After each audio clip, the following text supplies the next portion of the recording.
Hello साथियों, एक बार फिर से आपका स्वागत है अपने ऑनलाइन प्लेटफॉर्म पर। जैसा कि हम सब पढ़ रहे थे और उसमें हमने रीट की साइकोलॉजी की फर्स्ट यूनिट कंप्लीट कर ली। कंप्लीट यूनिट करने के बाद मैंने आपको बताया था कि अपन उसके पुराने एग्जाम में आए हुए जो प्रश्न हैं और वो सोल्व करेंगे और फिर जो इस बार एग्जाम में आने वाले प्रश्न हैं उनको सोल्व करेंगे। कल अपना संडे था तो हमने क्लास ऑफ रखी। आज अपनी जो क्लास है उस क्लास को अपन निरंतर आगे बढ़ाते हैं। एक बार अपना रिवीजन है, उस रिवीजन को जो आपने किया है उसको दोहरा लो और जैसे ही स्क्रीन पे आपके सामने प्रश्न आए तो अपनी नोटबुक पास में रखो और उसका उत्तर जो है वो नोट डाउन कर लो कि इसमें मेरा ये प्रश्न जो है इसका उत्तर ये रहेगा और फिर अपन उसका राइट आंसर देखेंगे और फिर देखो कि आपके जो क्वेश्चन है वो कितने सही हो रहे हैं। मैं डेली के 20 क्वेश्चन रखने वाला हूं और ये जो 20 क्वेश्चन हैं इन 20 क्वेश्चन में से जिस बच्चे के 18 प्लस बन रहे हैं वो मान लो उस बच्चे ने तैयारी की है। दूसरा इसका सबसे बड़ा फायदा ये रहने वाला है कि आपके दिमाग में जो नए बच्चे हैं उनके दिमाग में रहता है कि पता नहीं जो मैं पढ़ रहा हूं वो प्रश्न किस प्रकार से एग्जाम में हमसे पूछे जाएंगे। भाई जो पुराने बच्चे हैं जिन्होंने बहुत सी एग्जाम दे दी उनको तो पता है कि मनोविज्ञान में प्रश्न कैसे पूछे जाते हैं, लेकिन जो नए बच्चे हैं उनके सामने ये दुविधा रहती है कि मेरे से जो प्रश्न पूछे जाएंगे वो कैसे होंगे। देखो एग्जाम का केवल भय होता है, एग्जाम का केवल भय होता है। हमारे दिमाग के ऊपर इतना दबाव होता है कि हम जो प्रश्न सही होते हैं उनको भी कई बार बाय मिस्टेक गलत कर देते हैं और वो दबाव तभी कम होगा जब अपन उसके ऊपर बार बार अभ्यास करेंगे, क्योंकि जितना मजबूती से अपन अभ्यास कर लेंगे वैसे ही वहां जब क्लास में बैठेंगे तो लगेगा कि नहीं हमारा तो सब पढ़ा हुआ है, हमारा खूब अभ्यास किया हुआ है, कोई दिक्कत नहीं है। और कुछ पर्सन ऐसे भी होंगे जो यूं के यूं आपको एग्जाम में देखने को मिलेंगे, है ना। तो देखो जो भी आपकी तैयारी है उसको अपन रखते हैं, ज्यादा समय नहीं लेंगे।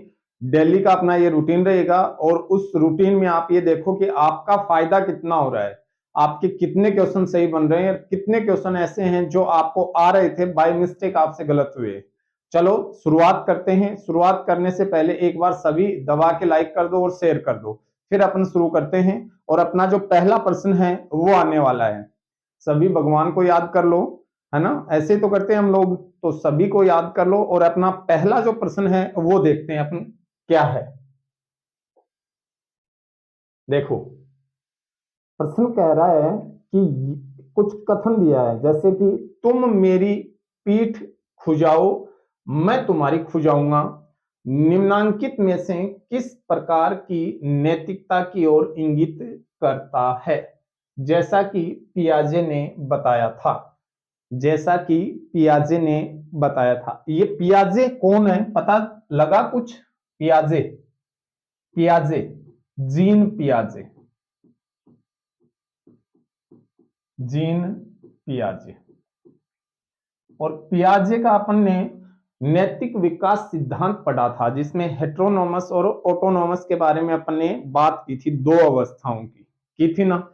उसी में से ये प्रश्न पूछा गया था। एच टेट हरियाणा टेट का जो एग्जाम हुआ था पीजीटी में और 2018 में जो एग्जाम हुआ था उसमें ये प्रश्न पूछा था। तो अब आप इसका सही उत्तर देखो, देखिए अपने अपने उत्तर नोट कर लो भाई, है ना।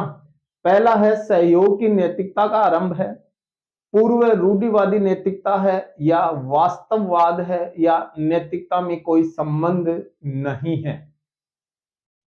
नैतिकता में कोई संबंध नहीं है। चलो चलो फटाफट देखो कौन सा होगा आपका सही, कौन सा होने वाला है इसमें। चलो अब देखो ऐसे बच्चे होंगे जो दो ऑप्शन तो यहां से निकाल देंगे, दो ऑप्शन तो निकाल देंगे। देखो एक तो नैतिकता से कोई संबंध नहीं है, ये बात बिल्कुल गलत है। अगर संबंध ही नहीं होता तो वो ये नहीं कहता कि तू मेरी खुजा और मैं तेरी पीठ खुजाता हूं, ऐसा नहीं है।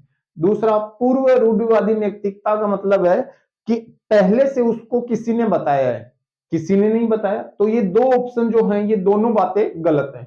अब आप आ गए दो पे, एक तो सहयोग की नैतिकता का आरंभ है और एक वास्तववाद है, यानी रियल में है, ये हकीकत है या यहाँ सहयोग की नैतिकता का आरंभ होता है?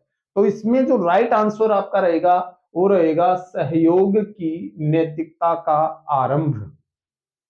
यहां से वो बच्चा जो है वो एक दूसरे में सहयोग की भावना विकसित करता है।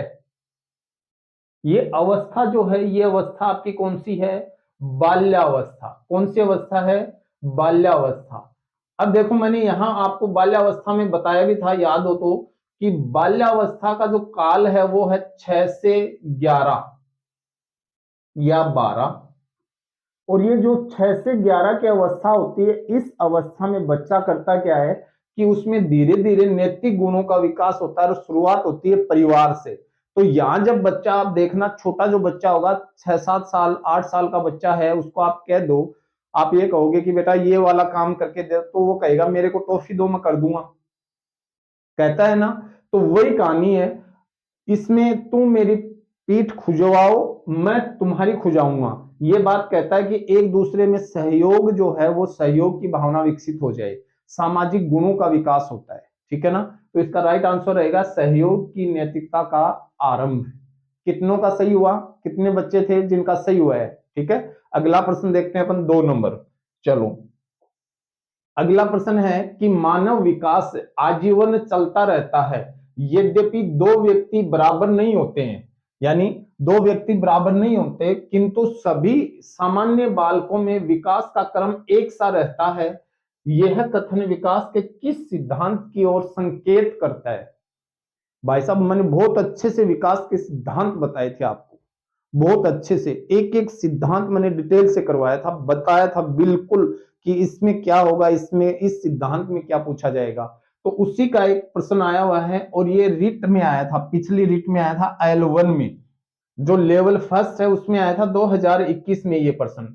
अब इस प्रश्न को आप देख लो कि ये स्तर रहेगा आपके जो एग्जाम में, पहली यूनिट हमने पूरी की है ना, उस यूनिट में ये आपका प्रश्नों का स्तर रहने वाला है।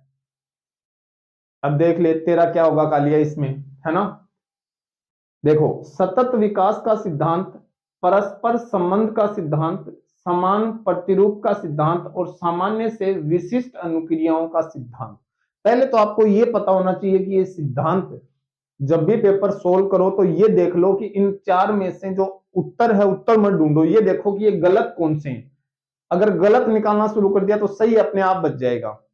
देखो सतत विकास का सिद्धांत ये कहता है कि जन्म से मृत्यु तक, जन्म से मृत्यु तक विकास होता है। जब से बच्चा जीवन प्रारंभ करता है तब से लेकर मृत्यु तक। परस्पर संबंध का सिद्धांत ये कहता है कि बालक में शारीरिक, मानसिक, सामाजिक, नैतिक और भाषाई विकास सभी एक दूसरे से जुड़े हुए हैं। अगर बालक का शारीरिक विकास अच्छा होगा तो जाहिर सी बात है कि उसका सामाजिक विकास भी अच्छा होगा और उसका मानसिक विकास भी अच्छा होगा। मैंने आपको बताया भी था कि स्वस्थ शरीर में स्वस्थ मस्तिष्क निवास करता है। अगर शरीर स्वस्थ है तो मानसिक रूप से भी व्यक्ति जो है वो मजबूत होगा। तो ये क्या कहता है? परस्पर संबंध का सिद्धांत। समान प्रतिरूप का सिद्धांत क्या कहता है? इसको हमने समान प्रतिमान का सिद्धांत पढ़ा था और ये कहता है कि जैसे जैसे कि मनुष्य जो है, उस मनुष्य जन्म लेता है और उस जन्म लिए हुए मनुष्य के विकास का जो एक क्रम होता है वो निश्चित होता है। जैसे पहले शैशव अवस्था आएगी, फिर बाल्यावस्था आएगी, फिर किशोर अवस्था आएगी और फिर प्रौढ़ अवस्था आएगी। ये नहीं है कि बच्चे ने जन्म लिया, जन्म लेते ही उसमें प्रौढ़ अवस्था आ गई, नहीं नहीं, एक निश्चित प्रतिमान है, एक निश्चित क्रम है, ठीक है ना। और सामान्य से विशिष्ट कहता है कि पहले जो बच्चा, छोटा बच्चा होता है, वो पहले है ना पूरी गर्दन घुमाकर किसी को देखता है, सामान्य घटना है। लेकिन बाद में जैसे जैसे बच्चा किशोर अवस्था में जाता है तो केवल आंखों से बाण चलाने शुरू कर देता है, ऐसे देख लेता है कौन सी सीट पे कौन सी लड़की बैठी है ना। तो वो क्या होती है? विशिष्ट। सामान्य पहले पूरी गर्दन घुमाता है, तो ये है सामान्य से विशिष्ट। तो ये वाला भी गलत है, ये वाला भी गलत है, ये वाला भी गलत है। सही कौन सा होगा? समान प्रतिरूप का सिद्धांत, क्रम एक सा रहता है। देख लो कि देखो दो व्यक्ति बराबर नहीं होते, एक जैसे नहीं होते, लेकिन वो है उनमें व्यक्तिगत विभिन्नता। एक जैसा नहीं होना, इंडिविजुअल डिफरेंसेस। लेकिन चाहे तो अमीर है चाहे गरीब है, चाहे वो बच्चा सफेद कलर में है चाहे काले कलर में है, लेकिन उनका जो एक विकास का जो क्रम होता है वो निश्चित होता है, समान होता है। पहले शैशव, फिर बाल्य, फिर किशोर, ये एक निश्चित क्रम में होता है। ठीक है ना? तो ये राइट आंसर रहेगा अपना समान प्रतिरूप का सिद्धांत। कितने बच्चों का सही हुआ? जल्दी जल्दी बताओ, देखिए कितनों का सही हुआ। समान प्रतिरूप का सिद्धांत। चलो मैं देखता हूं, फिर आ जाओ आगे। नेक्स्ट अपन बढ़ते हैं, और अगला जो है कि निम्नलिखित में से बालक की कौन सी प्रक्रिया मनोगत्यात्मक नहीं है? देखो मैंने कहा भी था, मेरे को याद है यूं का यूं, जब मैंने बालक का मनोगत्यात्मक सिद्धांत पढ़ाया था, और उस समय मैंने आपको कहा था इसे डायनेमिक थ्योरी भी कहते हैं, और इसमें हमने ये भी बात की थी इसे यांत्रिक विकास का सिद्धांत भी कहते हैं। याद आ रहा है? स्थूल और सूक्ष्म विकास दो भागों में हमने बांटा था। तो पूछ क्या रहा है? पूछ रहा है कि बालक की कौन सी प्रक्रिया मनोगत्यात्मक नहीं है? नहीं है।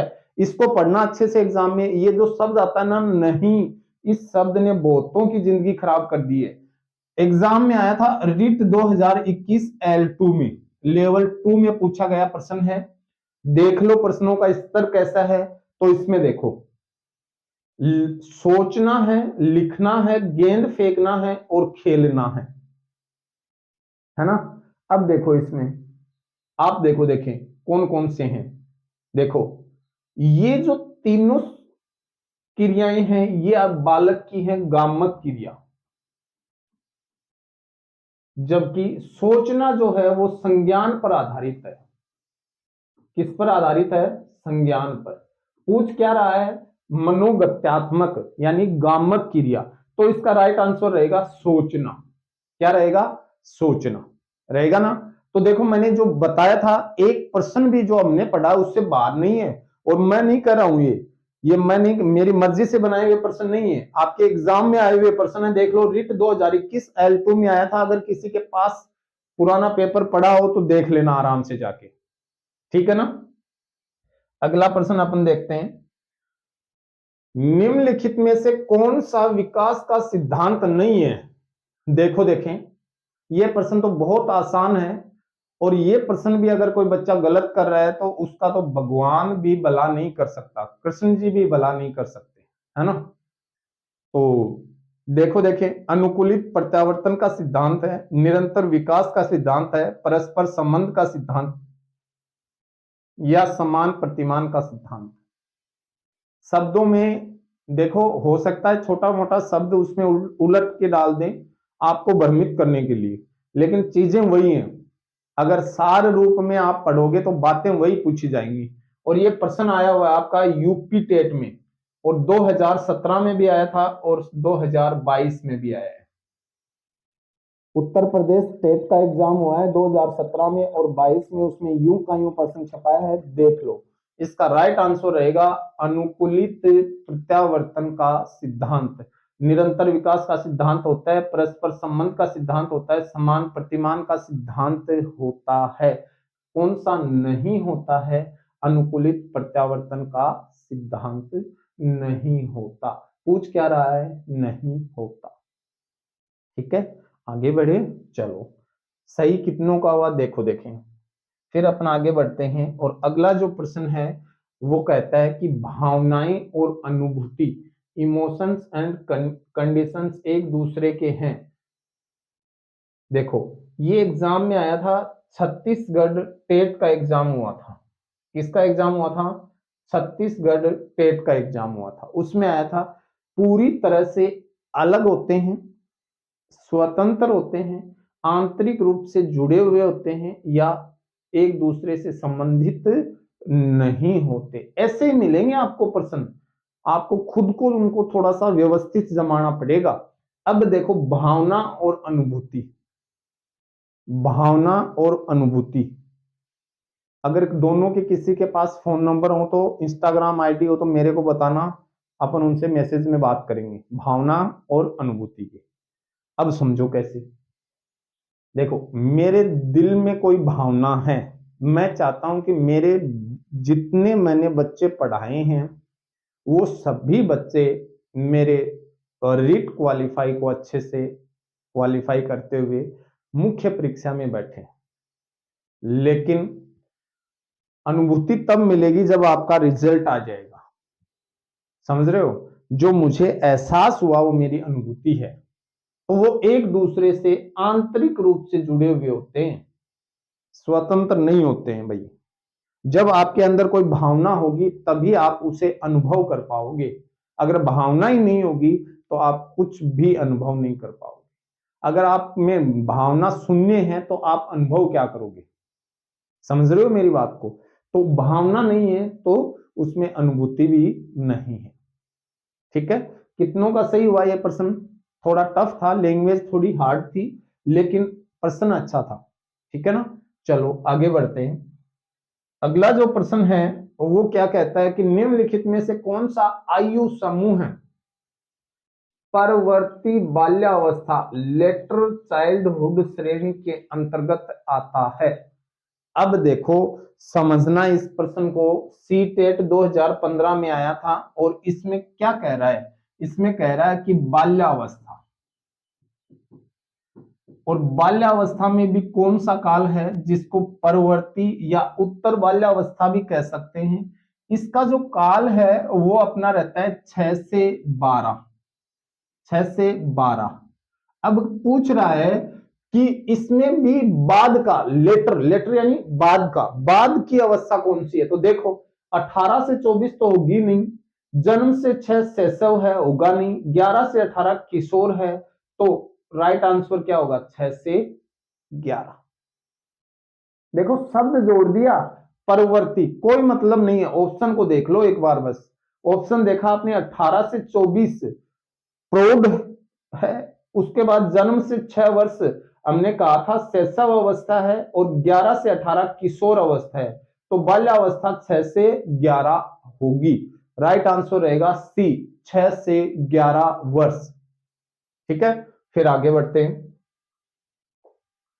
और अगला जो प्रश्न है वो है अपना, विकास के विषय में कौन सा कथन सही नहीं है? पढ़ लेना भैया इसको, नहीं है मतलब सही नहीं है। इसका मतलब क्या पूछ रहा है कि विकास के बारे में कोई गलत बात कह रखा है ये, और वो गलत बात अपने को ढूंढनी है। देखो, विकास जीवन भर चलने वाली प्रक्रिया है, अर्थात विकास जो है वो गर्भाधान से प्रारंभ होकर वृद्धावस्था तक सभी आयु समूहों में होता है। सही बात है, सिद्धांत भी पढ़ा था, सतत विकास का सिद्धांत। दूसरी बात है, विकास जो है वो ऐतिहासिक दशकों से प्रभावित होता है। एक बार छोड़ दें क्या इसको? ठीक है, विकास एक आयामी है, इसको भी एक बार छोड़ दें। विकास अत्यधिक लचीला और संशोधन योग्य होता है, बिल्कुल लचीला होता है और उसमें संशोधन भी होता है। नहीं होता क्या कि जैसे मान लो शैशव अवस्था आती है, उसमें मान लो बच्चे का शारीरिक विकास नहीं हुआ, कमजोर रह गया, तो उसको अगर हमने पोषण अच्छा दिया तो वो बच्चा जल्दी से उसमें शारीरिक सुधार कर लेता है। किसी बच्चे का बाल्यावस्था में भाषा का विकास कमजोर हुआ तो हम सहायता लेकर, किसी डॉक्टर का सहयोग लेकर हम खुद प्रयास करके उस बच्चे में उस भाषा का विकास कर सकते हैं, तो हम संशोधन कर सकते हैं विकास में। तो ये दो बातें तो ठीक है। अब इन दो में देखो, विकास एक आयामी है, यानी विकास का आयाम एक है, ये बात बिल्कुल गलत है। विकास जो है वो बहुआयामी है। ऐसे थोड़ी होता है कि विकास भाई एक, जैसे मान लो विकास हो रहा है बच्चे का और बच्चे की हाइट बढ़ गई, हाइट बढ़ने के बाद एक बार में केवल बच्चे का शरीर मजबूत होगा, उसको ना तो बोलना आएगा, ना उसको लिखना आएगा, ना उसमें सामाजिक रिश्ते जो हैं उनका ज्ञान होगा, ना उसमें नैतिकता की भावना आएगी। ऐसा नहीं होगा। जैसे जैसे जिस अवस्था में बच्चा जाता है उसमें वैसा ही उसमें शारीरिक विकास भी होता है, उसमें सामाजिक विकास भी होता है, उसमें मानसिक विकास भी होता है, नैतिक विकास भी होता है। केवल एक आयाम नहीं है। ऐसा नहीं है कि एक बार हाइट बढ़ गई, दूसरी बार वो मोटा हो गया, तीसरी बार वो बोलना सीखेगा, ऐसा नहीं है। ऐसा नहीं है कि पहले बच्चा 6 फीट का हो जाएगा और फिर बाद में वो बोलना सीखेगा, बिल्कुल भी नहीं है। ठीक है ना। तो इस बात का ध्यान रखना आप कि विकास एक आयामी नहीं है, बहुआयामी है। तो इसका राइट आंसर क्या होगा? 3। लेकिन ये देखो, विकास ऐतिहासिक दशकों से प्रभावित होता है, बिल्कुल होता है। ऐतिहासिक दशक का मतलब जो हमारे पीछे बीत चुका है उससे प्रभावित होता है। देखो, जापान के हिरोशिमा और नागासाकी शहर पर परमाणु बम गिरा था, तो वहां के जो बच्चे हैं उनका विकास जो है, वो विकास उनको आज भी प्रभावित कर रहा है। उनके ऐतिहासिक दशक ही तो हैं वो, तो उनको आज भी प्रभावित कर रहा है। तो इसका राइट आंसर रहेगा विकास एक आयामी है। ठीक है ना। गलत बात पूछ रहा है तो गलत यही है। क्यों? क्योंकि विकास जो है वो है बहुआयामी। ओके, नेक्स्ट अपन देखते हैं अगला प्रश्न। और अगला प्रश्न क्या कहता है? वो कहता है कि विकास की प्रक्रिया अविराम गति से निरंतर चलती रहती है, पर यह गति कभी तीव्र और कभी मंद होती है। इस प्रक्रिया को निम्न में से कौन सा सिद्धांत कहा जाता है? देखो, विकास दिशा, विकास की विभिन्न गति का सिद्धांत, विकास क्रम का सिद्धांत और निरंतर विकास का सिद्धांत। राइट आंसर रहेगा निरंतर, अविराम गति से देखो निरंतर चलती रहती है, इसका मतलब निरंतर विकास का सिद्धांत। कहीं कोई गलती नहीं होगी आपसे, जहां तक मुझे अनुमान है। ऐसे प्रश्न तो चुटकियों में हल कर दोगे ना? अरे इतना प्रयास कर रहा हूं, इतने प्रश्न तो, ऐसे प्रश्न तो चुटकियों में हल कर सकते हो, कहीं दिक्कत नहीं है। फिर अगला प्रश्न है, और अगला प्रश्न कहता है कि शैशव अवस्था की विशेषता नहीं है। शैशव अवस्था का मतलब जन्म से 5 वर्ष, जन्म से 5 वर्ष। और जन्म से जो 5 वर्ष में है, शारीरिक विकास तीव्र होता है, दूसरों पर निर्भर होता है, नैतिकता का होना गलत बात है, मानसिक विकास में तीव्रता होती है। तो राइट आंसर रहेगा नैतिकता का होना। मैंने सारी विशेषताएं करवा रखी हैं आपको। अपने जो प्लेलिस्ट में जाओ, अपने जो अपना जो चैनल है उसकी प्लेलिस्ट में जाओ, उसमें आपको पूरी फर्स्ट जो यूनिट है उसकी पूरी 14 क्लासेज मिलेंगी। 1% भी बाहर नहीं जाएगा। मैं आपको फिर कह रहा हूं, अगर अच्छे से आपने पढ़ लिया ना तो 1% बाहर नहीं जाएगा। देख लो, रिट 2016 और लेवल 2 में आया हुआ प्रश्न है, आपके सामने है, देख लेना पुराने पेपर हो तो। ठीक है। अगला जो प्रश्न है वो कहता है कि निम्नलिखित में से कौन सा विकास का सिद्धांत नहीं है। देखो, विकास की सटीक गति और प्रकृति जन्म के समय ही निर्धारित हो जाती है, बिल्कुल गलत बात है। अभी अभी तो अपन कह रहे थे कि सटीक गति नहीं होती है भैया। गति जो है उसमें उतार चढ़ाव आता है। शैशव अवस्था में गति तीव्र होती है, बाल्यावस्था में एक समय के लिए रुक जाती है, फिर किशोरावस्था में तीव्र गति होती है। तो गति सटीक कहां होगी? पहला ही गलत है। फिर व्यक्ति अलग अलग गति से विकास करते हैं, ठीक है। विकास तुलनात्मक रूप से क्रमिक होता है, ठीक है। विकास समय के साथ धीरे धीरे घटित होता है, ठीक है। गलत कौन सा है? पहला है। किसमें आया था? सी टेट 2019 में आया हुआ प्रश्न है, देख लो आपके साथ। अगला प्रश्न देखते हैं। इनमें से एक श्रेष्ठ गामक कौशल का उदाहरण है, आंध्र प्रदेश स्टेट में आया था 2021 में। आप देख लो एग्जाम में, गामक कौशल से प्रश्न बन रहे हैं। अच्छे से तैयार करके जाना भैया इस टॉपिक को, ठीक है ना। तो देखो, चलना है, बैठना है, रेंगना है और हथेली दबोच लेना है। प्रश्न को अच्छे से पढ़ो। क्या कह रहा है कि इनमें से एक श्रेष्ठ गामक कौशल, एक श्रेष्ठ मतलब सबसे बेस्ट कौन सा है तो सभी, लेकिन इनमें भी सबसे अच्छा कौन सा है वो देखो। तो सबसे अच्छा देखो रे कौन सा है? बैठना, रेंगना, हथेली दबोच लेना या चलना। सबसे अच्छा कौन सा लगता है? सबसे अच्छा लगता है चलना। तो राइट आंसर क्या होगा? चलना। समझ आ गया? तो कुछ ऐसे अप्लाइड क्वेश्चन आपको एग्जाम में मिलते हैं, और ये आपको कहीं से सीखने को नहीं मिलेंगे। ये करत करत अभ्यास जन्मती हो सुजान, वो वाली कहानी है।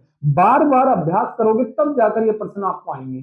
कोई ऐसा अपने पास कोई कैप्सूल नहीं है कि जो आपको मिले और मिलते ही आप उसको सोल्व कर दो, ऐसा कोई कैप्सूल नहीं है। ठीक है ना। चलो अगला प्रश्न। यह मान्यता है कि भौतिक वस्तुएं जैसे गुड़िया, कार में सजीव गुण होते हैं, क्या कहलाती है? देखो कितना शानदार प्रश्न आया है, और आया भी किसमें है? C TET 2022। अब देखो ये प्रश्न कहां से पूछ लिया, याद आ रहा है क्या? जीन पियाजे से। जीन पियाजे, और ये वही जीन पियाजे है जिसने संज्ञानात्मक विकास का सिद्धांत दिया था। कौन सा सिद्धांत दिया था? संज्ञानात्मक विकास का सिद्धांत दिया था जिसमें कुल 4 अवस्थाएं बताई थी। कितनी अवस्थाएं थी? कुल 4 अवस्थाएं। और 4 अवस्थाओं में इन्होंने संवेदी पेशी अवस्था, दूसरी इन्होंने बताई थी पूर्व संक्रियात्मक अवस्था,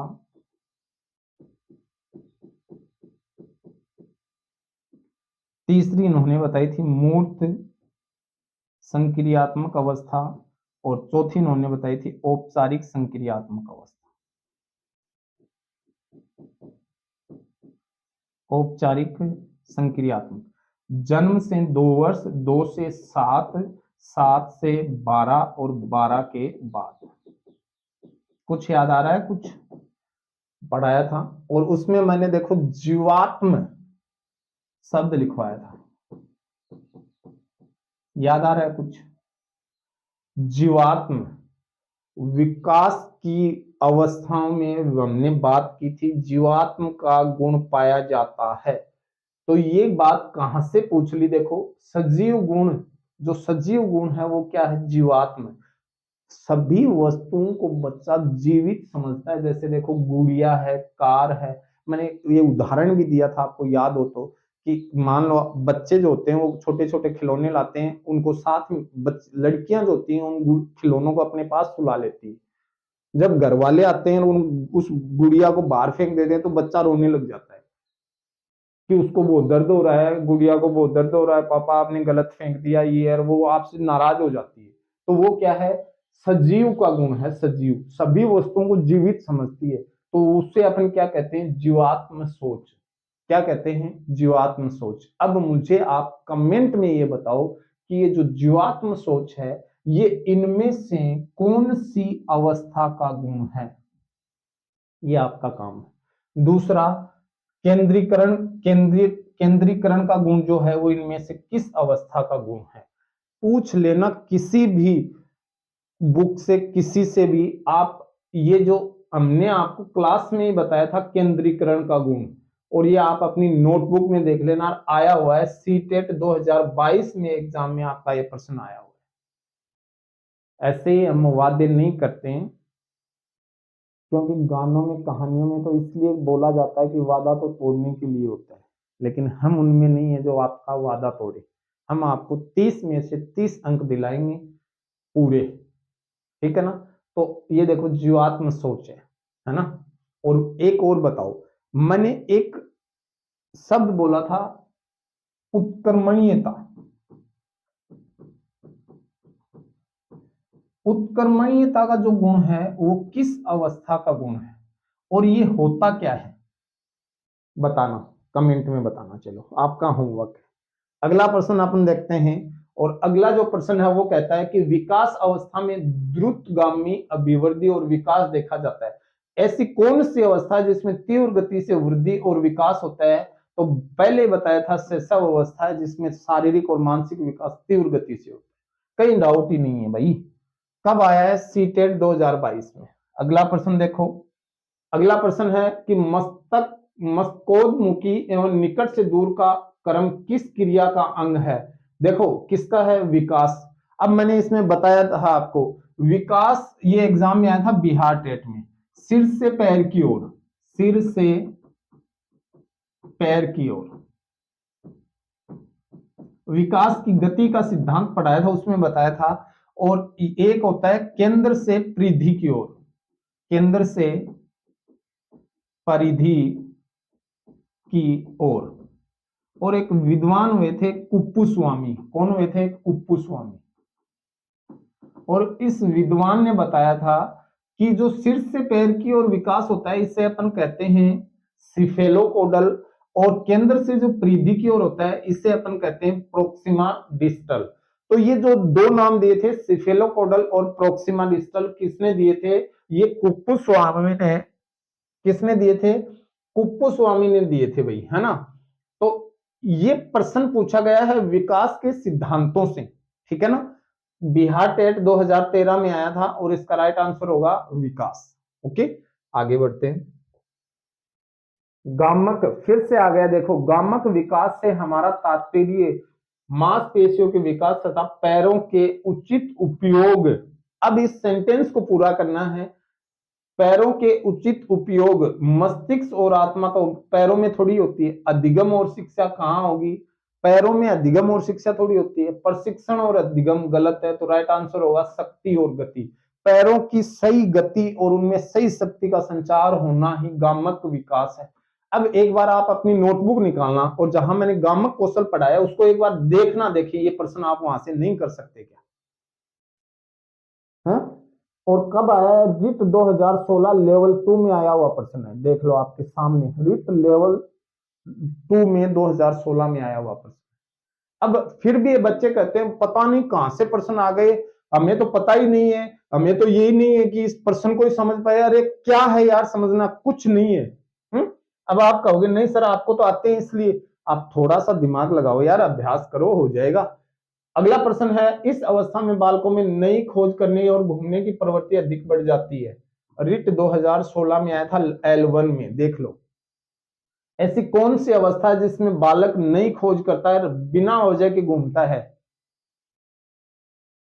मैंने लिखवाया भी था, निरुद्देश्य से भ्रमण करने की प्रवृत्ति पाई जाती है।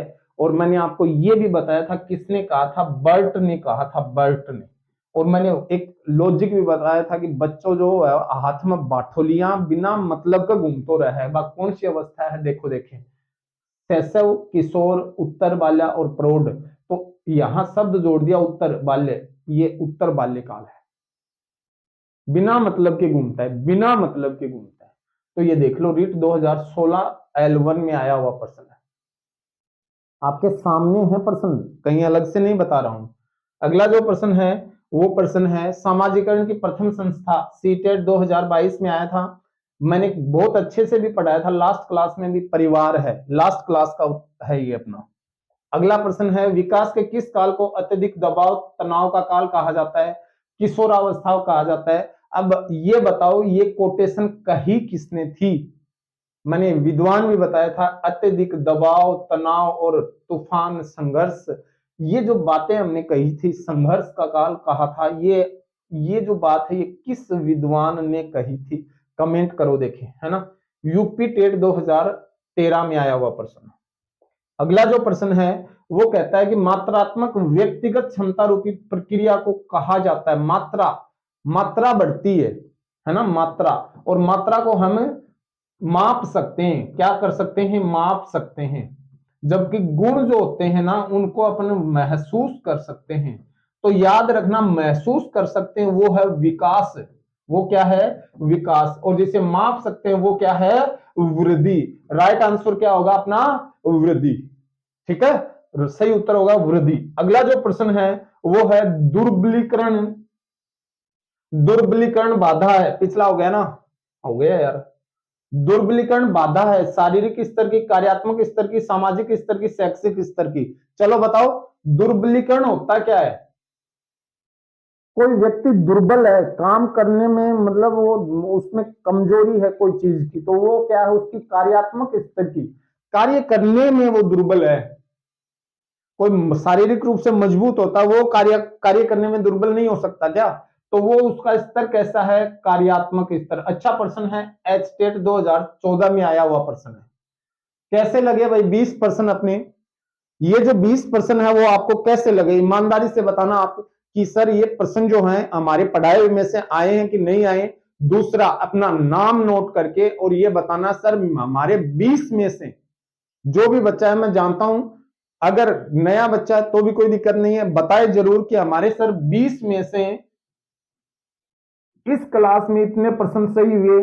कल हम और आगे बढ़ेंगे, उसमें देखते हैं कि हमारे कितने प्रश्न सही होते हैं।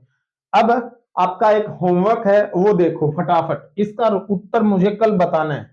ये एक प्रश्न आया हुआ है और प्रश्न देखो, चालक विकास की दर में व्यक्तिगत विभिन्नताएं होती हैं। ध्यान से सुन लो, चालक विकास की दर में व्यक्तिगत विभिन्नताएं होती हैं, फिर भी चालक विकास का क्रम से खालिस्तान तक है, क्रम से खालिस्तान तक है।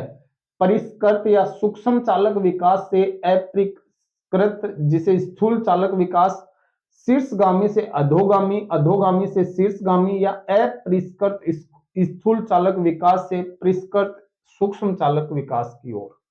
अब आप मुझे इसका सही उत्तर बताना। जो भी बच्चा प्रयास करे, कहीं से भी करे, इसका सही उत्तर मुझे आप बताना और लास्ट में डाल देना कमेंट में कि सर होमवर्क ऐसे लिख देना, होमवर्क, होमवर्क लिख के, और उसमें ए बी सी और डी जो आपका सही उत्तर हो वो आप मेरे को सेंड कर देना कि ये जो प्रश्न है इसका सही उत्तर कौन सा रहने वाला है, वो आप मुझे बताना। अब सही ईमानदारी से बता दो भैया कि कितने प्रश्न सही हुए, अच्छा मजा आया कि नहीं आया है, बताओ। देखें हमने जो सीरीज की है उसमें अच्छा लगा कि नहीं लगा, जो पढ़ा उसमें से कैसे प्रश्न आते हैं, एहसास हुआ ना। अब देखो कुछ प्रश्न अपन और सोल्व करेंगे, है ना, प्रश्न कुछ और सोल्व करते हैं, ठीक है। चलो तो इसको अपन देखते हैं कल की क्लास में। हो सकता है कि मैं आपको 2 क्लासेस और दूं प्रश्न सोल्व करवाने की, ठीक है ना। फिर ज्यादा कोई यूनिट है नहीं, फिर अपन सेकंड यूनिट शुरू करेंगे। ओके, तो 2 क्लासेस अपन और रखने वाले हैं, उसके बाद अपन सेकंड यूनिट शुरू करने वाले हैं। ठीक है दोस्तों, मिलते हैं कल की क्लास में। तब तक के लिए रिवाइज कीजिए अपनी यूनिट को, और कल अपन मिलते हैं कुछ नए प्रश्नों के साथ। तब तक के लिए स्वस्थ रहिए और अपने पढ़ाई को जारी रखिए। जय हिंद मित्रों।